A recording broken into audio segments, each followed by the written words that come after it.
நாட்டு மக்களும் அறிவுபூர்வமாக சிந்திக்கவில்லை. வெறுப்பை மாத்திரம் வைத்துக் கொண்டு புதிய அரசாங்கத்தை உருவாக்கினார்கள், தீர்மானத்தை மேற்கொண்டார்கள். முடிந்தால் எங்களை கைது செய்யுங்கள், முடிந்தால் ஆதாரங்களை நிரூபித்து காட்டுங்கள் என்று ஒரு கூட்டணி அமைப்பதா அல்லது தனித்து போட்டியிடுவதா என்ற பல விடயங்கள். எனவே குற்றம் சாட்டப்பட்ட நபர்கள் யாராக இருந்தாலும் சட்டம் நடைமுறைப்படுத்தப்பட வேண்டும் என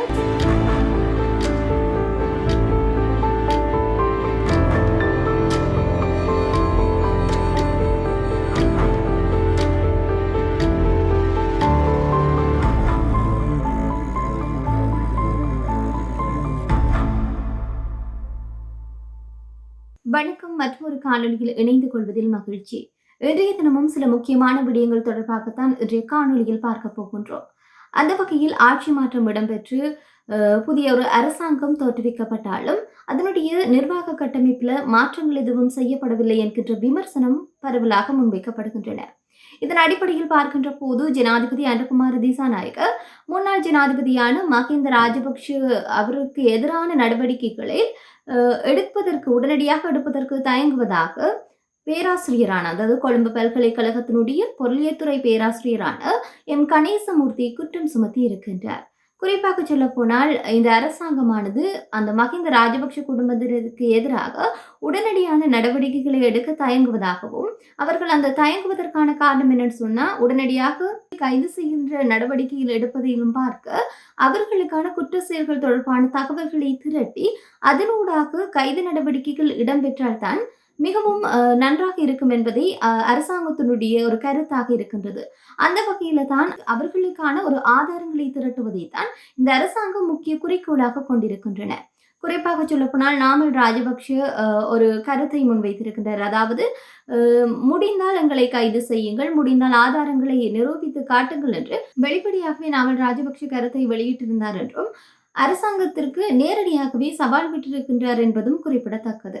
இவருடைய சவால்கள் இப்படி நேரடியாக சில விடயங்களை சொல்வதனூடாக அரசாங்கம் ஒரு விடயத்தை செய்கின்ற போது நிச்சயமாக அதற்கான ஆதாரங்களை எல்லாம் திரட்டித்தான் இந்த கைது நடவடிக்கையோ அல்லது அவர்களுக்கு எதிரான பிடியாணியோ எவ்வாறான நடவடிக்கைகளையும் மேற்கொள்ளலாம் என்ற ஒரு விடயமும் இங்கு முன்வைக்கக்கூடிய ஒரு விடயமாக இருக்கின்றது. இதே வழியில் நாமல் ராஜபக்ஷ இன்னும் ஒரு அறிவிப்பு ஒன்றை வெளியிட்டிருக்கின்றார். அதாவது எதிர்வரும் காலங்களில் நடைபெறுகின்ற தேர்தல்கள் அரசுக்கு எதிரானதாகத்தான் அமையும் என பொதுஜன பெரமுனவருடைய தேசிய அமைப்பாளராக இருக்கின்ற நாமல் ராஜபக்ஷ கருத்தை வெளியிட்டிருக்கின்றார். அது மட்டுமன்றி தேசிய மக்கள் சக்தியான, அதாவது அனுகுமார திசாநாயக்கனுடைய இந்த அரசாங்கத்தின் மீது மக்கள் அதிருப்தி அடைந்திருக்கின்றார்கள் என்றும், அந்த அதிருப்தி மக்களுடைய நம்பிக்கை வெகுவாக சிதைவடையும் என்று கூட நாமல் ராஜபக்ஷ கருத்தை வெளியிட்டிருக்கின்றார்.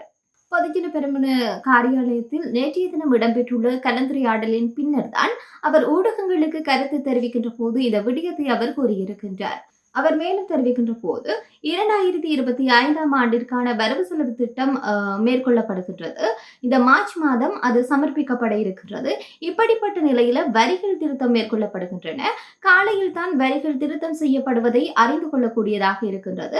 பொருளாதார விவகாரத்தில் அரசு தன்னுடைய இவ்வாறான நிலைப்பாட்டை கொண்டுள்ளது என்று கூட அவர் குறிப்பிட்டிருக்கின்றார். மதுபான பொருட்களுடைய விலைகள் அதிகரிக்கப்படுதல் தொடர்பாக அவர் முன்வைத்திருக்கின்றார். அதாவது மதுபான பொருட்களுடைய விலைகள் அதிகரிக்கப்படுவதனால தனக்கொன்றும் பிரச்சனை இல்லை என்று கூட கூறியிருக்கின்றார். அதாவது தான் மது அருந்துவதில்லை, அதனால தனக்கு எந்த ஒரு பிரச்சனையும் இல்லை என்று சொல்லி இருக்கின்றார். அது மட்டுமன்றி இந்த மதுபான பொருட்களுடைய விலை அதிகரிக்கப்படுவதானது சட்டவிரோதமான மதுபான உற்பத்திகளை தூண்டும் என்று கூறியிருக்கின்றார். அது மட்டுமன்றி பொதுஜன பெரமுனவில் இருந்து விலகியவர்கள் தற்போது நெருக்கடிக்குள்ளாகி இருக்கின்றார்கள் என்று கூட பொதுஜன பெரமுனவருடைய தேசிய அமைப்பாளராக இருக்கின்ற நாமல் ராஜபக்ஷ தெரிவித்த விடயமும் இங்கு சுட்டிக்காட்டத்தக்கது. விலகிச் சென்றவர்கள் மீண்டும் இணைத்துக் கொள்வதற்கான உயர்மட்டத்தில் பேச்சுவார்த்தைகளும் நடைபெற்றுக் கொண்டிருப்பதாக கூட அவர் தன்னுடைய கருத்தில் தெரிவித்திருக்கின்றார். மேலும் நடைபெற இருக்கின்ற உள்ளூராட்சி மன்ற தேர்தலுக்கான ஒரு கூட்டணி அமைப்பதா அல்லது தனித்து போட்டியிடுவதா என்ற பல விடயங்கள் உயர்மட்டத்தில் கலந்துரையாடப்பட்டுக் கொண்டிருக்கின்றன. கட்சி என்ற ரீதியில பலமடைவதற்கான சில திட்டங்களையும் சில செயற்பாடுகளையும் தாங்கள் முன்னெடுத்து வருவதாக கூட நாமல் ராஜபக்ஷ தெரிவித்திருக்கின்றார். அது மட்டுமன்றி அன்ற மீதான மக்களுடைய நம்பிக்கை பலவீனம் அடைந்திருப்பதாகவும் சிதைவடைந்திருப்பதாகவும் நாமல் ராஜபக்ஷ தெரிவித்திருக்கின்றார்.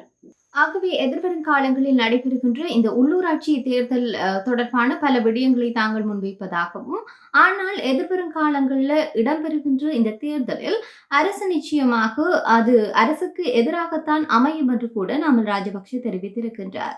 அதே வழியில் அனுகுமார திசாநாயக்க ஆட்சிக்கு வருவதற்கு முன்னரே ராஜபக்ஷர்களுக்கு எதிரான சில குற்றச்சாட்டுகளை முன்வைத்திருக்கின்றார். தற்போது அவர்தான் ஜனாதிபதி. ஆகவே எம்மீது வைத்த குற்றச்சாட்டுகளை அதிகாரபூர்வமாக சட்டத்தின் முன் நிறுத்தி நிரூபிக்க வேண்டிய பொறுப்பு அவர்களுக்கு உண்டு என்று கூட நாமல் ராஜபக்ஷ தெரிவித்திருந்தமையும் குறிப்பிடத்தக்க விடயமாக இருக்கின்றது. அது மட்டுமின்றி நான் சட்டக்கல்லூரியில் அந்த பரீட்சைக்கு தோற்றிய விதம் தொடர்பாக நாடாளுமன்றத்தில் குறிப்பாக அமைச்சராக இருக்கின்ற வசந்த் சமரசிங்க நாடாளுமன்றத்தில் அந்த விடயத்தை முன்வைத்திருக்கின்றார். குற்றச்சாட்டை நிரூபித்தால் நிச்சயமாக நாடாளுமன்ற உறுப்பினர் பதவியில் இருந்து தான் விலகுவதாக நாமல் ராஜபக்ஷ அறிவித்திருந்தமையும் குறிப்பிடத்தக்கது. இதே வழியில் இலங்கையில் இடம்பெறுகின்ற வரிகள் திருத்தம் தொடர்பாகவும் முக்கியமாக சில விடயங்களை சொல்ல வேண்டியிருக்கின்றது. அந்த வகையில் பார்க்கின்ற போது இறக்குமதி செய்யப்படுகின்ற வாகனங்களுடைய என்ஜின்களினுடைய கொள்வனவுக்கு ஏற்ப வரி அறவிடுவது தொடர்பான ஒரு தீர்மானம் எடுக்கப்பட்டிருக்கின்றது. குறிப்பாக அது வர்த்தமானியில் அறிவிக்கப்பட்டிருக்கின்றது. நிதி அமைச்சினால் வெளியிடப்பட்டுள்ள காலால் வரி தொடர் இந்த விடயம் முன்வைக்கப்பட்டிருக்கின்றது. கடந்த சனிக்கிழமை இரவுதான் நிதி அமைச்சினால் இந்த வர்த்தமானி அறிவித்தல் வெளியிடப்பட்டிருக்கின்றது. அதில் குறிப்பிடப்பட்டிருக்கின்ற சில விடயங்கள் தொடர்பாக பார்க்கின்ற போது சாதாரணமாக இறக்குமதி செய்யப்படுகின்ற வாகனத்தின் மீது 4 வரிகள் அறவிடப்படும் என்று கூறப்பட்டிருக்கின்றது. அதில் ஒரு அங்கமாக இருப்பது இந்த அலகு கட்டண வரி. இந்த அலகு கட்டண வரி என்பது வாகனத்தினுடைய என்ஜின்களுடைய கொள்வனவின் அடிப்படையில் தான் தீர்மானிக்கப்படுகின்றது. இறக்குமதி செய்யப்படுகின்ற வாகனத்தினுடைய பெறுமதியில் விசேட இறக்குமதி வரி இருக்கின்றது. அதே விடத்தில் வாகன வகுப்பின் பிரகாரம் விசேட சொகுசு வரி மற்றும் சகல வரிகளும் அடங்கலான தொகை மற்றும் வாகனத்தினுடைய CIF-னுடைய பெறுமதியின் மீது இந்த பெறுமதிசார் வரியும் போன்ற இவ்வாறான பல்வேறுபட்ட வரிகள் அடங்குவதாக கூறப்படுகின்றது.